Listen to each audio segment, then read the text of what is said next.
नमस्कार दोस्तों, स्वागत है आप सभी का ओनली आईएएस के यूट्यूब चैनल पे। आज हम बात करने वाले हैं चकमा हजोंग कम्युनिटी के बारे में। रिसेंटली जो चकमा डेवलपमेंट फाउंडेशन ऑफ इंडिया है, इन्होंने एक कंप्लेंट लॉन्च की है प्राइम मिनिस्टर्स ऑफिस में।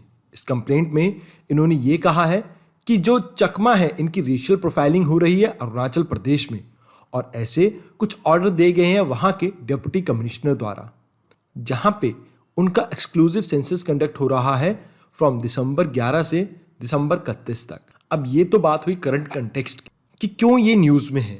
आइए अब समझते हैं कि यूपीएससी किस तरह के क्वेश्चन पूछती है जब हम बात करते हैं किसी कम्युनिटी या ट्राइब की। तो यहाँ पे मैं आपके साथ दो तरह के क्वेश्चन शेयर कर रहा हूँ। पहले में आपको एक ट्राइब का नाम गिवन है और आपको ये बताना है कि वो कौन से एरिया में मिलती है। तो यूपीएससी आपसे इस तरह का क्वेश्चन पूछती है ट्राइब के बारे में। अगर बात की जाए दूसरे टाइप के क्वेश्चन की, तो यूपीएससी आपको मैच द फॉलोइंग या इनकरेक्टली मैच्ड स्टेटमेंट के बारे में पूछ सकता है जब वो बात करते हैं किसी भी ट्राइब की। तो इस तरह के क्वेश्चन बहुत ही कॉमन है आपके यूपीएससी एग्जाम में, तो हमें इस ट्राइब के बारे में अच्छे से जान लेना चाहिए। अब बात की जाए हिस्टोरिकल बैकग्राउंड की, तो जो आपके चकमा है ये बुद्धिस्ट हैं, वेयर एज जो हिजोंग्स हैं ये हिंदू हैं। देखिए, अगर बात की जाए बुद्धिज्म की, तो ये थेरवाड़ बुद्धिज्म को फॉलो करते हैं, जहां पर जो आपका टेक्स्ट होता है जनरली पाली भाषा में होता है। अब बात की जाए इन चकमा और हजोंग की, तो ये बांग्लादेश के चिटगोंग हिली ट्रैक्ट एरिया में इस एरिया में रहते थे। अब होता यह है कि 1860 के आसपास ब्रिटिशर्स इस एरिया को ऑक्यूपाई कर लेते हैं, मतलब कि कैप्चर कर लेते हैं, और इन एरिया में जो नॉन मुस्लिम पॉपुलेशन या मिनॉरिटी रहती थी उनको कहा जाता था जुम्मा पीपल। अब ब्रिटिशर्स आने से पहले ये लोग इंडिपेंडेंट होते हैं, बट जैसे ही ब्रिटिशर आते हैं तो उनके साथ आते हैं कुछ बदलाव, और यहाँ पे इंट्रोड्यूस किया जाता है चिटगोंग हिली ट्रैक्ट रेगुलेशन ऑफ 1900। इस रेगुलेशन के अंडर जो नॉन इंडिजिनस पीपल हैं, मतलब इन जुम्मा पीपल से अलग जो लोग यहाँ पे आके सेटल होना चाहते हैं, उनकी सेटलमेंट यहाँ पर बैन कर दी जाती है। अब 1860 से लेके 1947 तक, यानी जब तक ब्रिटिशर्स इस एरिया में रहते हैं तब तक ये एक एक्सक्लूडेड एरिया था। अब क्योंकि ये एक एक्सक्लूडेड एरिया था तो यहाँ पे बाहर से आए लोग सेटलमेंट नहीं कर सकते थे, और जिसकी वजह से जो यहाँ के भोले भाली जनता थी यानी जुम्मा पीपल, उनको इकोनॉमिक एक्सप्लॉयटेशन से बचाया गया। फर्दर अब बात करते हैं 1947 में क्या हुआ। देखिए, आप सभी जानते होंगे सिलहट डिवीजन की रेफरेंडम होता है 1947 में। अब क्या होता है कि ये जो चिटगोंग हिली ट्रैक्ट एरिया है, यहाँ पर 95% जो पॉपुलेशन है वो नॉन मुस्लिम है, जिसकी वजह से इनकी टेंडेंसी ये थी कि ये इंडिया में आके मर्ज हो। वेयर एज अगर इसके रेफरेंडम की बात की जाए तो इसे रेफरेंडम में रखा गया था सिलहट कॉन्स्टिट्यूंसी के साथ या सिलहट प्रोविंसेस के साथ। अब ये जो सिलहट एरिया है ये मेजरली डोमिनेटेड है आपके मुस्लिम्स द्वारा। अब यहाँ पे होता क्या है कि जो ये चिटगोंग हिली ट्रैक्ट एरिया के लीडर्स होते हैं, ये जाके मिलते हैं पंडित जवाहरलाल नेहरू और सरदार वल्लभ भाई पटेल से, जो उन्हें आश्वासन देते हैं कि भविष्य में ये जो चिटगोंग हिली ट्रैक्ट एरिया है ये इंडिया का ही पार्ट बनेगा। अब ऐसा कहने के पीछे रीजन ये था, जब 1905 का बंगाल पार्टीशन हुआ था तब उस समय भी सिलहट असम प्रोविंसेस का पार्ट था, और इसी तर्ज पे उन्हें यह लगता था कि कहीं ना कहीं ये सिलहट फिर से वापस इंडिया में ही जुड़ जाएगा। जैसा कि आप सभी जानते हैं, जो रेड क्लिफ कमीशन की रिकमेंडेशंस थी वो जल्दी से डिस्क्लोज नहीं की गई, जिसकी वजह से इन चकमास को यही लगता रहा कि ये इंडिया के पार्ट बनने वाले हैं। और जैसे ही 15 अगस्त को आज़ादी मिलती है, ये इंडिया के फ्लैग को चिटगोंग हिली ट्रैक्ट की सबसे बड़ी सिटी यानी रंगामती में इंडियन फ्लैग को होस्ट करते हैं। अब यहाँ पे जो पाकिस्तान आर्मी है, इन्हें ये लगता है कि चकमा जो है ये धोखेबाज हैं, ये ट्रेटर हैं, और इस सिचुएशन पे पाकिस्तान आर्मी काबू पाती है 21 अगस्त 1947 में, यानी रफली 6 दिन के अंदर यहाँ से ये इंडिया के फ्लैग को रिमूव कर देते हैं। उसके बाद से कहीं ना कहीं इन्हें ट्राइबल कम्युनिटी का तो दर्जा मिला था, बट इनको उतनी प्रोटेक्शन नहीं मिल पाई जितनी इन्हें ब्रिटिश इरा में मिलती थी। अब इसके बाद बात करते हैं 1962 की, जहां पे हम ये कह सकते हैं कि ये ट्रिगर पॉइंट था जिसके बाद ये जो जुम्मा कम्युनिटी है ये मूव करने लगती है इंडिया की तरफ। 1962 में पाकिस्तान कमीशन करता है कैपिटी हाइड्रो इलेक्ट्रिक पावर प्रोजेक्ट को। अब यहां पे लगभग 22,000 एकड़ का कल्टीएबल लैंड आपका सबमर्ज हो जाता है वाटर के अंडर, इंक्लूडिंग इसके आसपास का 665 स्क्वायर किलोमीटर का एरिया। अब यहां पे प्रॉब्लम यह होती है कि इन एरियाज में जनरली दो कम्युनिटी रहती थी, एक रहती थी चकमास और दूसरी हजोंग। अब इन दोनों कम्युनिटी को यहां से भागना पड़ता है क्योंकि अब इन्हें यह लगता है कि अगर ये इस एरिया से मुस्लिम डोमिनेटेड एरिया में जाएंगे तो कहीं ना कहीं इनकी जान को खतरा हो सकता है।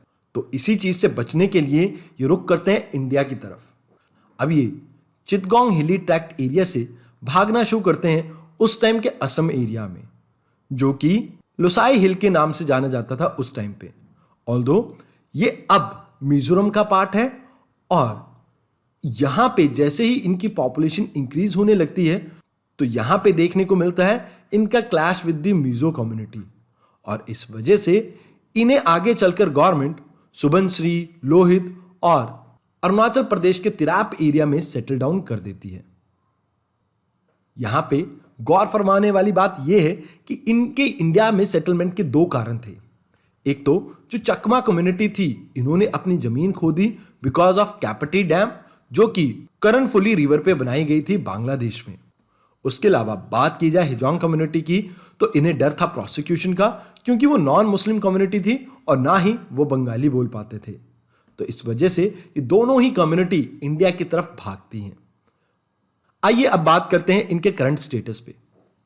देखिए 2015 में सुप्रीम कोर्ट ने कहा सेंटर को कि आप इन चकमा कम्युनिटी और हिजोंग को सिटीजनशिप ग्रांट करें। अब इसके बाद गवर्नमेंट लेके आती है सिटीजनशिप अमेंडमेंट एक्ट 2019। अब यहां पे गवर्नमेंट इन्हें डायरेक्टली सिटीजनशिप नहीं दे पा रही थी।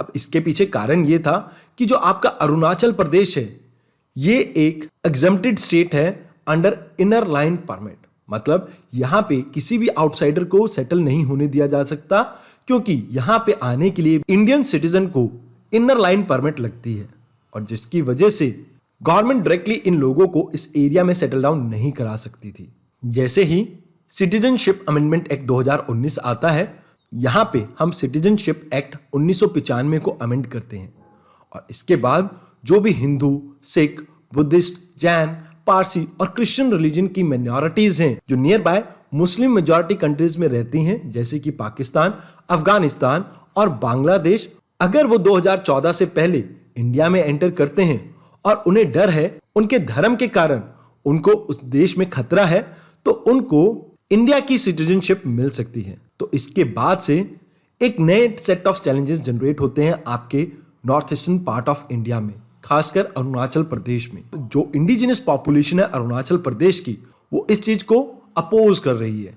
ऐसा करने के पीछे कारण ये है क्योंकि जनरली जो अरुणाचल प्रदेश में कम्युनिटीज रहती हैं वो छोटे छोटे ट्राइबल्स हैं जिन्हें एसटी कैटेगरीज में रखा गया है, और इन्हें जॉब और एजुकेशनल इंस्टीट्यूशन में इस कोटा से बहुत ज्यादा बेनिफिट होता है।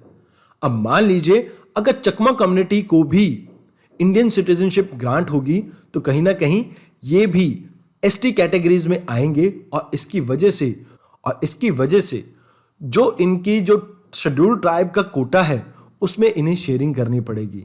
और ये भी एक कारण है जिसकी वजह से जो इंडिजिनस पॉपुलेशन है आपके अरुणाचल प्रदेश की, वो इस चीज को अपोज कर रही है। उसके अलावा जो चकमा कम्युनिटी है, इनकी पॉपुलेशन लास्ट 40 सालों में बहुत रैपिडली इंक्रीज हुई है, जिसकी वजह से हम ये कह सकते हैं कि अब ये सिर्फ उन 3 डिस्ट्रिक्ट में नहीं मिलते, बल्कि ये बाकी डिस्ट्रिक्ट्स में भी फैलने लगे हैं।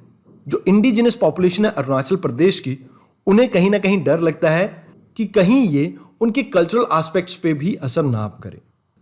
अब बात की जाए करंट इशू की, तो अरुणाचल प्रदेश के जो डिप्यूटी कमिश्नर हैं, इन्होंने नवंबर 26 को एक नोटिफिकेशन जारी की जिसके तहत सेंसस कंडक्ट करवाया जाएगा चकमा एंड हजोंग कम्युनिटी का 2021 में, जो कि चकमा डेवलपमेंट फाउंडेशन ऑफ इंडिया के अकॉर्डिंग वायलेशन है उनकी राइट टू लाइफ का, राइट टू प्रिवेसी का एंड राइट टू इक्वालिटी का।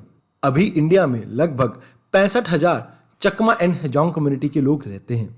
इनमें से सिर्फ 4500 ऐसे माइग्रेंट हैं जो 1964 से 1969 के बीच में इस स्टेट में आए थे। उसके अलावा जो बाकी बचे लोग हैं ये इनके डिसेंडेंट हैं या इंडियन सिटीजन हैं बाय बर्थ, जो कि सेक्शन 3 इंडियन सिटीजनशिप एक्ट के अंडर कवर होते हैं। आज की वीडियो के लिए इतना ही। धन्यवाद।